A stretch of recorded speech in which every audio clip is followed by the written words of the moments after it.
So how many stories have we done on black-on-white violence at swimming pools? An enormous number.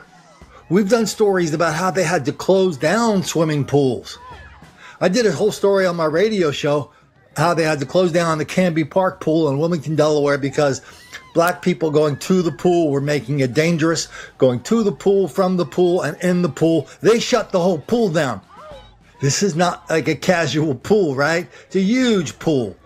Okay, the official word is like 20 years ago. Oh, we had like 10 years ago. We had a little crack in the concrete. We're trying to find the money to fix it.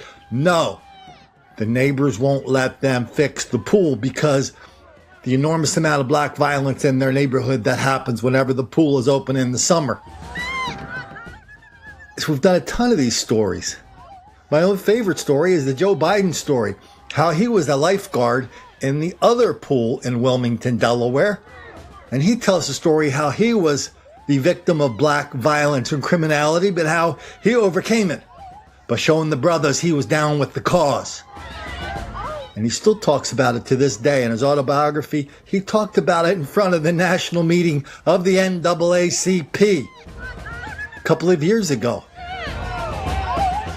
And how the only way he survived there was to have a black bodyguard. His name is Mouse, Richard Smith. Last I looked, he was head of the NAACP in Delaware. He was Biden's bodyguard as a lifeguard when Biden was like 19 years old at a swimming pool where I used to go. Tons and tons of stories out there about black-on-white violence, black violence at swimming pools. And here's just the one we just saw the other day. We're just running it over and over again. We already ran the story once, but something happened that made me think I'm just using it as kind of B-roll. So, three black people at a pool. Everybody's making a ruckus. A security car comes up and goes, "Hey, fellas, hey, my brothers, could you keep it down a bit? Could you quit doing whatever the hell you're doing it is to disturb everybody else in and around the pool?" They attacked him just like we see. This is what we see here. But what really got my attention was, after we published that video on minds.com/Colin Flaherty and on Facebook, we got a whole bunch of black people that came in and reminded us that, wow, white people are really afraid of black people and we're paranoid and white people really suck because we don't like it when white people notice that black criminality and violence is wildly out of proportion. Let's hear from this genius, Clifford Darnell Hassel. Quote, "Did you read any of the comments left by white people? They're scared, hateful, paranoid." Sheldon Johnson chimes in. "Yes, they are." Mr. Genius comes back and says, "I think we better get ready for a race war. They're chomping at the bit. Take it back to 1910. Then somebody named Sharon Herbert popped in and said, "The comments were pathetic. Did you see one person empathize or comment whatsoever on the fact that this is not just an isolated incident, but this is easy to find all over the damn place? Dozens and dozens and dozens of incidents that we have found, not just in my videos, I've documented in my books."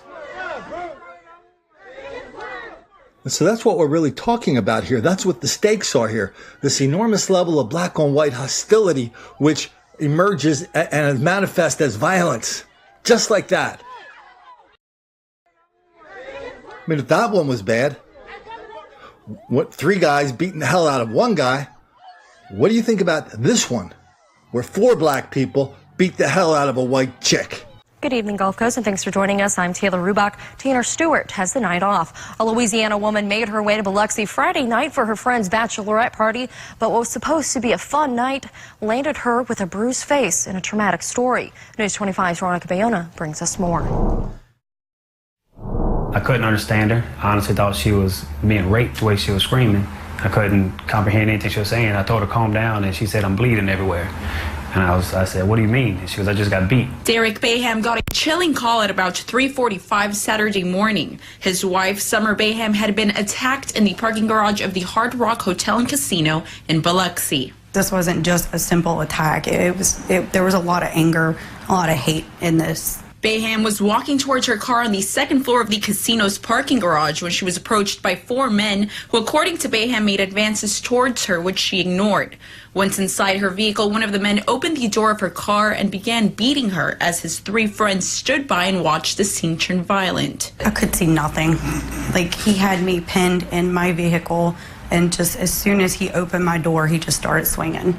The only thing I could think of was fight back. I punched him, I kicked him, I scratched him, and he kept coming with the blows. Luckily for Bayham, 2 men in the garage heard her screaming and called 911.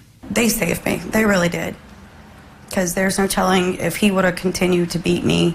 Biloxi Police Department has an open investigation on the case and is asking for the public's help in identifying the man responsible for the attack. I wouldn't call him a man. I'm like, he's a coward. Does that seem strange to you? Does it seem unusual? Is that just the way we roll now? Black on white violence is a thing?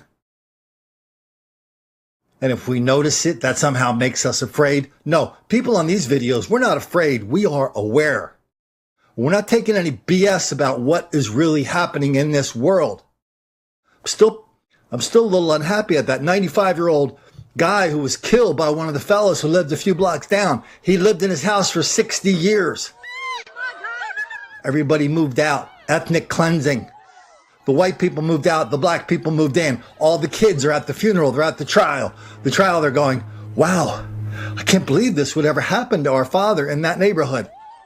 That's because way too many people are putting their head in the sand. That's because people like you, people like me, we're not doing what needs to be done in order to let people know that there's something really strange, terrible, and dangerous happening all over the country. And too many goofy-ass reporters like the one we just saw are in denial, deceit, and delusion about it. And then we go to the black people commenting on the pool video. I mean, this could be the comments we get on any video. The hostility, the vitriol, the feeling that somehow white people deserve it. Who gives a damn if those white people are beaten up? Why are you singling out those people, Colin? I'm singling them out because we're way too polite when we talk about this level of black criminality. Like, I like Heather McDonald. I like her books. I like how she appears in places and does the academic thing and straightens people out. But we're past that now. But if we're not past it, we really have to supplement it and set it on fire with some stories illuminating what we're talking about. Because if we keep it on an academic level with all sorts of little numbers floating around, all sorts of studies, then it's just not going to be urgent enough. It's not going to be truthful enough to convey what's really happening. And what's happening is there are way too many black people in this country who just don't give a damn about whatever damage they do and other black people do to white people, Asian people, young people, old people, gay people, straight people, kittens, puppies, Amish, turtles, goldfish.